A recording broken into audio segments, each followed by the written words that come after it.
अस्सलामु अलैकुम वरहमतुल्लाहि वबरकातुह। आपका इस्तकबाल है हमारे चैनल उर्दू क्लास में। हमें उम्मीद है कि आप हजरात बखैर आफियत होंगे और उर्दू सीखने के लिए हर सबक को स्टेप बाय स्टेप पढ़ रहे होंगे। हमें ये भी उम्मीद है कि आप हजरात ने उर्दू के साथ साथ बहुत कुछ सीख लिया होगा। आप कमेंट में अपनी राय का ज़रूर इजहार करें कि आपने हमारे साथ उर्दू सीखने के साथ साथ क्या सीखा है। आज हमें तालीमुल इस्लाम के दूसरे हिस्से का 16वां सफ़ा पढ़ना है। इससे पहले वाले सबक में हमने वुज़ू की 3 चीज़ें पढ़ी थी, फ़र्ज़, सुन्नत और वाजिब। फ़र्ज़ उसको कहते हैं कि अगर उसमें से कोई चीज़ छूट जावे तो पूरा वुज़ू सही नहीं होता। सुन्नत के छूटने की वजह से वुज़ू नाकिस रहता है लेकिन वुज़ू अदा हो जाता है, और मुस्तहब के छूटने की वजह से सवाब में कमी हो जाती है लेकिन कोई गुनाह नहीं होता। तो आज हमें वुज़ू की कितने फ़राइज़ है वो पढ़ना है और उसके बाद वुज़ू की सुन्नतें पढ़ना है। आप एंड तक वीडियो देखिए, ज़रा भी स्किप न करें। इंशाल्लाह सारी बातें आपको अच्छे से समझ में आएगी।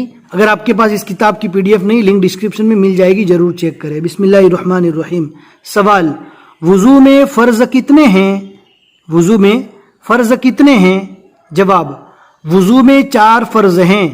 वुज़ू में 4 फ़र्ज़ हैं। अब इन फ़राइज़ को अच्छे से समझना है। नंबर 1, पेशानी के बालों से ठोड़ी के नीचे तक। ठोड़ी कहते हैं जहाँ पर मर्द को दाढ़ी के बाल उगते हैं। पेशानी के बाल यानी जो हमारा पेशानी रहती है, पेशानी के ऊपर जो बाल उगते हैं सर के, तो वहाँ से लेकर ठुड़ी तक, और एक कान से दूसरे कान तक मुंह धोना। एक कान से दूसरे कान तक, ऊपर पेशानी के बाल जहाँ से उगते हैं वहाँ से लेकर ठुड़ी के नीचे तक पूरा चेहरा अच्छी तरह धोना। नंबर 2, दोनों हाथों को कहनियों समेत धोना। दोनों हाथों को कोहनी जो आती है उसके साथ धोना, ऐसा नहीं कोहनी को हमने छोड़ दिया। नंबर 3, चौथाई सर का मसाह करना। सर के चौथे हिस्से का मसाह करना फ़र्ज़ है। पूरे सर का मसाह करना वो आगे आएगा, वो सुन्नत है। चौथाई सर का मसाह करना। नंबर 4, दोनों पाँव टखनों समेत धोना। टखनों जो हड्डी वाला हिस्सा रहता है पैर में, दोनों तरफ रहता है, तो दोनों पाँव को टखनों समेत धोना।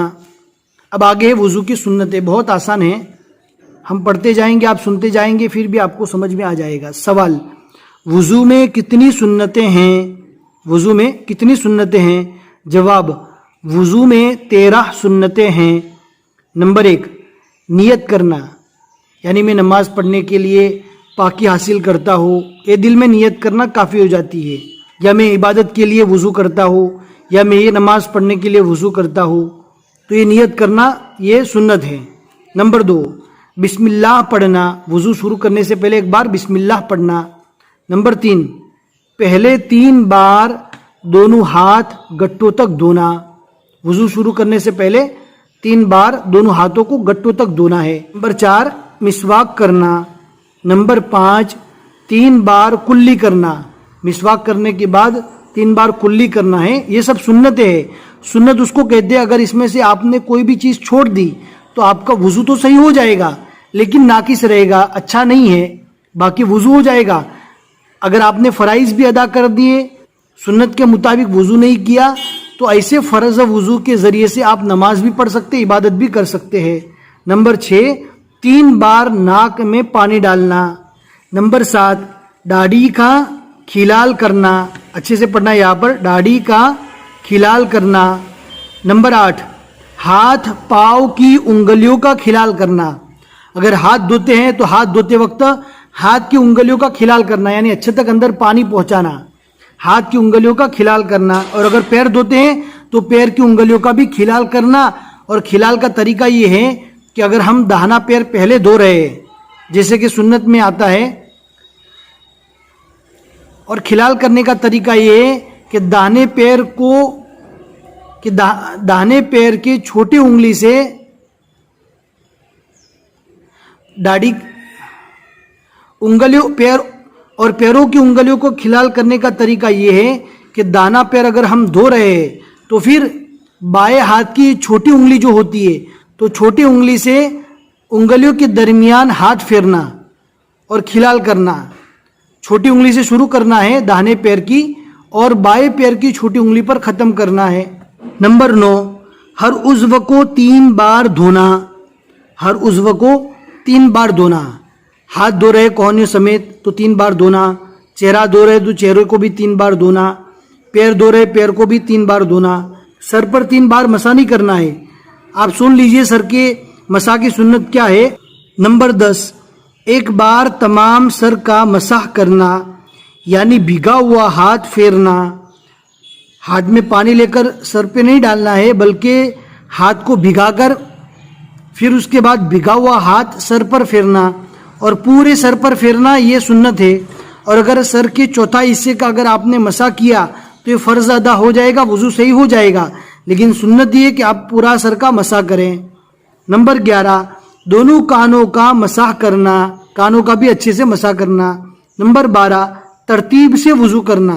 ترتیب سے وضو کرنے کا مطلب یہ ہے پہلے ہم کو ہاتھ دھونے کے بعد چہرہ 3 بار دھونا ہے، 3 مرتبہ کوہنی سمیت ہاتھ دھونا ہے، یعنی یہ ترتیب سے وضو کرنا۔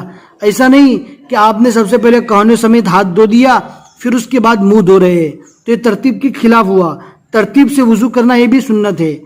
نمبر 13، پے در پہ وضو کرنا۔ پے در پہ وضو کرنا کہ ایک عضو خشک نہ ہونے پائے کہ دوسرا دھو لے، کہ ایک عضو خشک نہ ہونے پائے کہ دوسرا دھو لے۔ مثال کے طور پر ہم نے چہرہ دھویا تو چہرہ خشک نہ ہونے پاوے اور کوہنیوں سمیت ہم ہاتھ دھو لے، اس کو کہتے ہیں پے در پہ وضو کرنا۔ جہاں پر زیادہ گرمی ہوتی ہے وہاں پر بندہ جب چہرہ دھوتا ہے تو چہرہ دھونے کے بعد ہاتھ دھونے سے پہلے چہرہ خشک ہو جاتا ہے، تو جلدی سے وضو اس طرح کرنا کہ پہلے والا عضو خشک نہ ہونے پاوے اور دوسرا عضو دھو لے، اس کو کہتے ہیں پے در پہ وضو کرنا۔ یہ ساری سنتیں ہیں۔ ہمیں امید ہے کہ آج کا سبق آپ کو اچھے سمجھ میں آ گیا ہوگا۔ اب ایک اسٹیپ وضو کے مستحب کا اور باقی رہ گیا ہے، انشاءاللہ اگلے پارٹ میں ہم ضرور پڑھیں گے۔ آج کا سبق آپ کو سمجھ میں آ گیا ہے تو لائک کر کے ضرور بتا دیں اور اپنے دوستوں کو شیئر کرنا نہ بھولے۔ جتنے لوگوں تک یہ صحیح معلومات پہنچتی رہے گی انشاءاللہ آپ کو ثواب ملے گا۔ پھر ملیں گے انشاءاللہ اگلے سبق میں۔ السلام علیکم ورحمۃ اللہ وبرکاتہ۔